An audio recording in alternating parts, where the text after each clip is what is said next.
Bonsoir à tous, bienvenue dans le Clubhouse de Girondin TV. Nous sommes le mardi 27 janvier, 35 minutes dédiées aux informations en marine et blanc, vous le savez, avec aujourd'hui une émission consacrée au retour sur la 22e journée de championnat. Le déplacement des Girondins de Bordeaux, c'était à Bastia samedi en fin de journée. Les meilleures occasions, analyse, décryptage avec Monsieur Marius Trésor. Bonsoir Marius.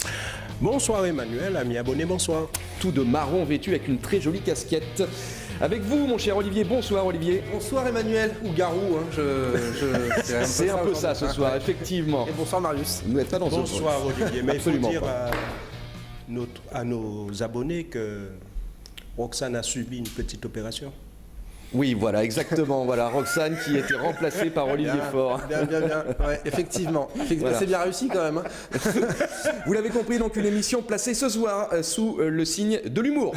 Avec vous, Olivier, le tour des infos, comme d'habitude, en marine et blanc, et puis quelques vidéos que vous nous avez sélectionnées. Oui, tout ça dans un instant. On commence tout de suite ou on attend un peu? Tout de suite, les petites news? Allez, on passe tout de suite aux news. Bah, c'est parti. Je vous passe le ballon. On revient sur le match nul. Vous l'avez dit, Emmanuel, 0-0 du côté de Bastia. Du coup, les Girondins restent 7e au classement à 11 points du podium. Ça se creuse un petit peu et à 7 points de la 4e place.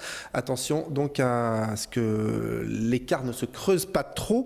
Et puis donc les hommes de Willy Sagnol ont repris l'entraînement ce mardi après-midi. Ils préparent la 23e journée de Ligue 1 et la réception, vous le savez, de Guingamp ce dimanche à Chabandelmas. Coup d'envoi à 17h. Côté infirmerie, Jussier, Penlar et Diabaté sont toujours forfaits.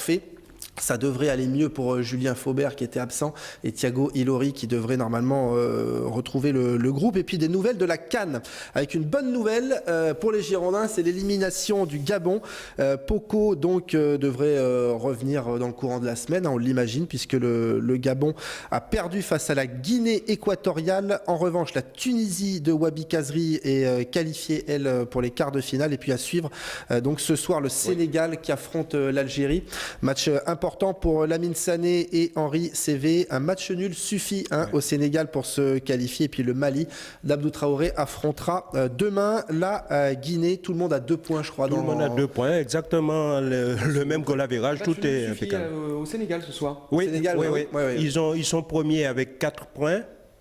Donc s'ils font match nul, ça leur fait 5 points. Il n'y a que le Ghana qui peut terminer premier parce qu'ils ont une victoire. Très bien. Ouais. Donc à suivre ce soir, effectivement, le match entre le Sénégal et l'Algérie. Tout à fait. Et le Mali, donc demain, le Mali d'Abdou Traoré. Tout le monde a 2 points dans ce groupe, on l'a dit. Il faudrait donc une victoire pour et je le crois Mali. qu'il y a Cameroun, Côte d'Ivoire. Oui, et de l'autre côté, Guinée, Mali. Ouais, tout à fait. Donc pour l'instant, la certitude, c'est la qualification de la Tunisie et donc Wabi Kazri qui continue dans cette compétition. Oui. Le retour d'André Biogo Poko, ça c'est acté. Voilà, c'est ça. Et donc on en saura plus ce soir. Ce soir, si l'ami de Sénégal-Algérie. En espérant qu'il y ait un avion pour Gabon, Bordeaux, on ne sait jamais. Oui, pourquoi? Des problèmes d'avion? De temps en temps. J'ai pas suivi. Il devrait y en avoir, Et on enchaîne alors donc avec des nouvelles de l'équipe réserve. On passe du coq à l'âne avec la réserve. Marius, vous êtes bien placé pour le savoir, qui s'est incliné 3-1 ce week-end. Donc c'était à domicile face à Fontenay-Vendée Foot. Au classement, vous reculez de 5 places. Voilà, de la à la 9e. Très mauvaise opération très ce week-end. Parce qu'on restait sur une bonne série de 3 victoires où on avait marqué quand même chaque fois 4 buts à l'extérieur, ce qui n'est pas courant.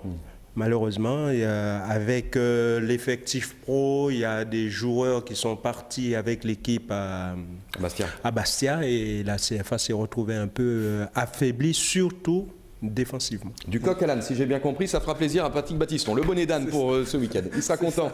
Patrick, on lui passe le bonjour. Ouais. Bien évidemment. Entraînement, c'était cet après-midi pour l'équipe réserve. Ouais. Prochain déplacement ou prochaine rencontre? Eh bien, samedi à Mont-de-Marsan. Mont-de-Marsan, ça sera donc un déplacement. Allez, retour sur la 22e journée de Ligue 1 à présent, vous en avez fini Olivier? Oui, j'ai fini, juste pour dire, on reparle de la réserve dans un instant avec une ancienne tête girondine qu'on connaît bien. Je vous en dis pas plus, vous verrez tout à l'heure.